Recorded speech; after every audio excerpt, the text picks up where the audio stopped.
What it do, Dip by our family? It's your boy, the Dip by, aka Mr.BuyTheDip, in the back again with another video, man. Before the video starts, it's not found device. I'm not found device, so please invest at your own risk. You dumb. Now let's get into it. Let's talk about it, man. Listen, this is more of a story time. You know what I'm saying? Kind of like explaining the whole story around, you know what I'm saying, what happened last, quote unquote, bull cycle. We don't even really count it as a bull cycle because none of the altcoins really went crazy like they're supposed to. You know what I'm saying? I had to get a little sip of water. But seriously though, this is basically, you know what I'm saying, as you can see by the title of the story, of how I turned $2,500 into $52,000 last, I think it was around 2024 when the bull run was supposed to like go crazy, right? And it did for certain altcoins, but it didn't go crazy for mostly all altcoins because the simple fact we didn't really get to see an all-time high for the main altcoins, which would be XRP, you know what I'm saying, the Cardanos of the world, avalanches, all that type of stuff. So we never really seen, like, even well, we kind of seen it with Ethereum, but Ethereum doesn't really count as an altcoin anymore if you want to be technical. Me basically I don't really count it as an altcoin. It's damn near with Bitcoin at this point, so you know what I'm saying, you can't really count Ethereum as an altcoin. So basically, let's just get into the, you know what I'm saying, the nitty gritty of how I turned my $2,500 portfolio into $52,000.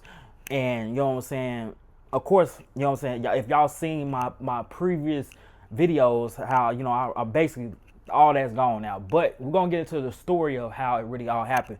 So going into the next bull cycle, well, this is around 2023. This is before everything started running. 2023 was really like kind of like a up and down year for me personally. You know what I'm saying, going through a transition in my life of trying to like figure out, you know what I'm saying, me being a cameraman, me working. I think I was talking to somebody at the time.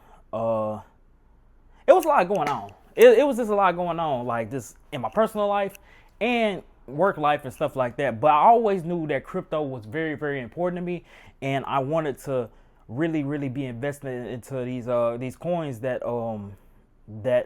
that was supposedly supposed to go crazy. Now, mind you, one of the main coins was XRP. Now, mind you, XRP, I still technically hold XRP, but it's in my cold storage wallet, and it's my mom has it. My mom has my cold storage wallet.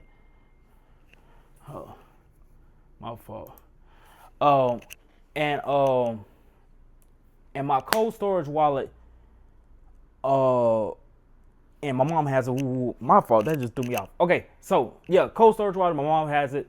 You know what I'm saying? I really wasn't really looking into XRP as much. I was looking into newer coins, and like the newer coins that kept popping up was Aerodrome Finance, Art Block was coming up a lot. CTX, of course, Vera had just popped up at like the end of the run, and really a few others like Fox, Mathcoin, what else? PNG, Pangolin, which was kind of like a disaster if you ask me. I still think the project can do good, but I think PNG really like it was too hyped up. I feel like it was too hyped up at that time, but all those projects I was like really, really looking into, and I was damn near invested in every last one of them.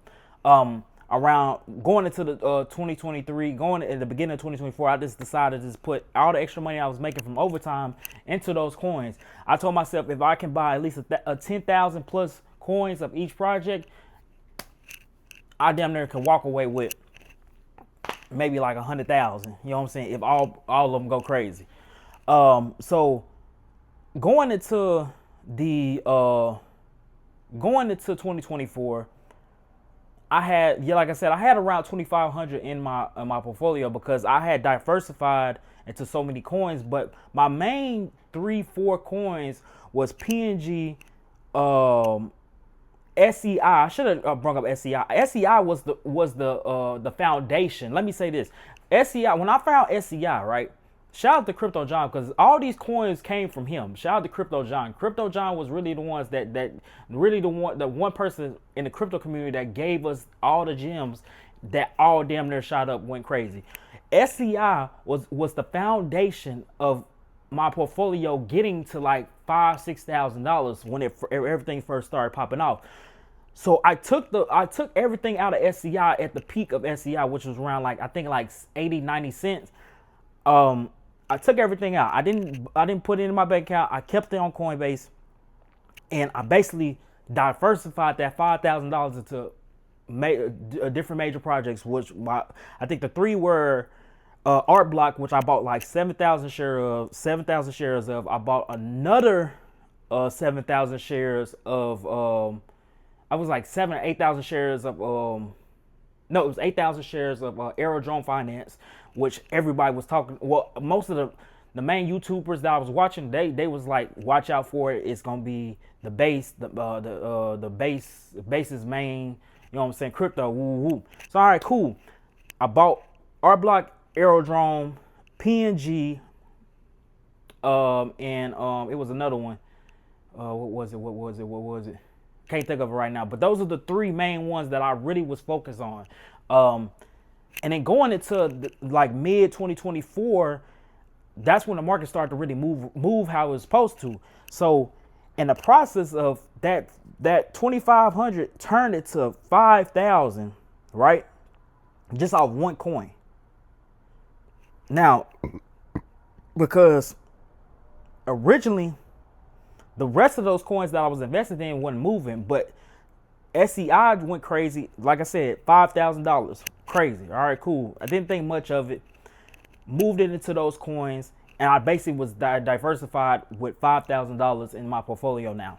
So $5,000, you know what I'm saying, just, you know what I'm saying, sitting there. You know what I'm saying? I'm just being patient. You know what I'm saying? I'm still going to work, doing my video thing, and I called it that. I really wasn't thinking about it. Then all of a sudden, overnight, this is crazy. The two main projects that went crazy, the first two projects that went crazy, everything else kind of like bumped up a little bit. But the main two projects that turned my portfolio into a $52,000 portfolio was Art Block and Aerodrome Finance.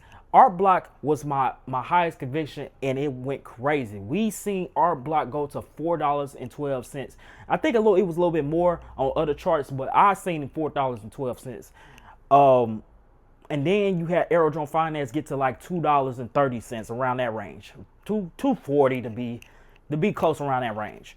And with those projects going that crazy, Art Block at the peak of what I seen, my original investment was up $18,000 to $20,000 from where it was when I first started.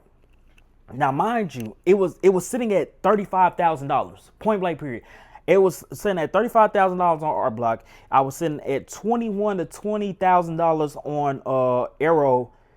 And then the rest of the money just came from the smaller projects that just kind of shot up a little bit and was kind of like stagnant. So you couldn't really tell what was holding my portfolio up. But the main two that was really the main guys that was making my portfolio shoot up that high, and I seen crossing $50,000 was Art Block and Aerodrome Finance. And when I say that was the most craziest experience of my life, because of the simple fact, when I showed other people, they was like, sell it, bro. You know what I'm saying? Just take the money.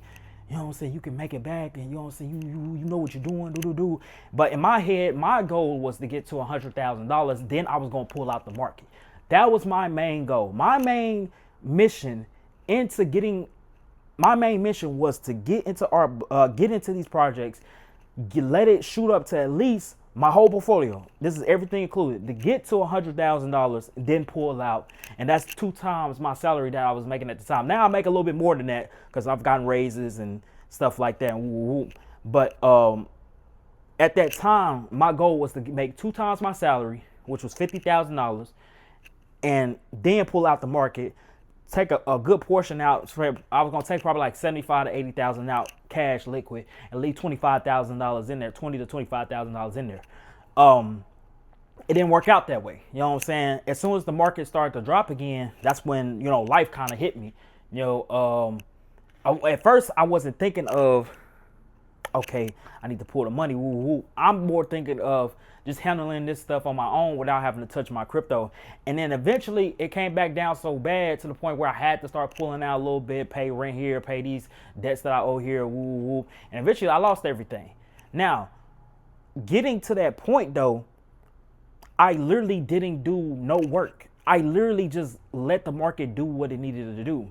And a lot of people don't be understanding that the whales are in control, and soon to be banks are going to be in control. So I personally think a lot of people need to like really lock in on the not just the right projects, but on doing their due diligence, their research on what is the next narrative going into the real bull cycle that we're supposed to have going into 2027 and 2028, when the next 2028 is, that's when the next Bitcoin halving is. So like I said, it was really a journey going through that process of seeing my portfolio start at $2,500 and hitting the peak was $52,300. I checked it before I started recording this video. That was the peak. So it was crazy to see that portfolio go that crazy. And just learning from that experience of to pull when you're in profits like that just made me realize that going into this next cycle and this next phase of the quote unquote bull, we're supposed to be in the we're currently in a bear market right now, but I believe we're just in the delayed bull run, and the bear market had to start a little bit earlier than expected. Going into next year, the end of this year, going into next year, maybe before the summer, I think we're going to see the most craziest gains we've ever seen in our lifetimes. I still believe in those other those projects that made me all that money, which is Aerodrome and Art Block, and I will get back into those projects later on through the year. I just feel like my main focus right now were Vera Network, which, you know what I'm saying, was brand spanking new. And I realized when I read the white paper and I read the release of the coins and how they're going to do it, I felt like this is the perfect time to catch this. It's damn near, it's like, it feels like another Jasmine and Onyx situation. You know what I'm saying? That's what it feels like to me. I feel like if I get into this now, why is at its lowest? Why nobody's paying attention? Everybody's saying it's dead. And eventually, if I'm holding 1 million coins and it gets back to at least close to its all-time highs of 30 cents, I'm sitting on $300,000 on that project alone. That's my mindset. I think about the numbers. The number game is important to me because I understand that anything can happen, and it only takes one project to change your life. CTX Finance is just a great coin, bro, for me personally, because I believe in the whales putting so much money into this project overnight, and just randomly this thing could shoot up to $100, and it doesn't take that much money. You could put $1 billion in this project and you're over $150+ You see what I'm saying? So like, a lot of people don't be understanding, like, you got to look at the numbers game, and you got to look at the risk to reward scenario. And I think those two projects are going to be great projects to be in going into this next bull run. So, and like I said, I am going to get back into Aerodrome Finance, and I am going to get back into Art Block. But my two main focuses right now is those two projects, as far as like Art Block and Vera. Those are my two main guys. So I will hold those other two and a few others, but my two main focuses are the ones that's kind of high risk. And if you don't want to be on a high risk play, then go buy you some Bitcoin or XRP or Ethereum or stuff like that, because those coins are guaranteed to go up regardless of what's going on with the market. So with that being said, man, the lesson I really learned from turning that money, that 25 into 52, was really just, okay, going into it, I didn't think I knew the project was good, but I understood that it was like, crypto is a risk at the end of the day. So you never know. I believe that these projects was going to change my life, and they did. They changed my life for a temporary time. I learned from it. I learned from my mistakes from not pulling, and now I'm at a point where I'm going to continue to make content, grow my channel, grow my portfolio, buy crypto, invest, live my life, and you know what I'm saying, keep, you know what I'm saying, the good Lord by my side in the process, because, you know what I'm saying, we're nothing without God. So You know what I'm saying? I don't know who you believe in, but you know what I'm saying, not to judge at all, but my Lord and Savior is Jesus Christ. So, you know, that's just me. But at the end of the day though, you know what I'm saying, I pray for everybody, every person in this space, every investor, wannabe investor, all, you know what I'm saying? I pray for everybody because I understand that life isn't easy, and some people can't afford to be in these type of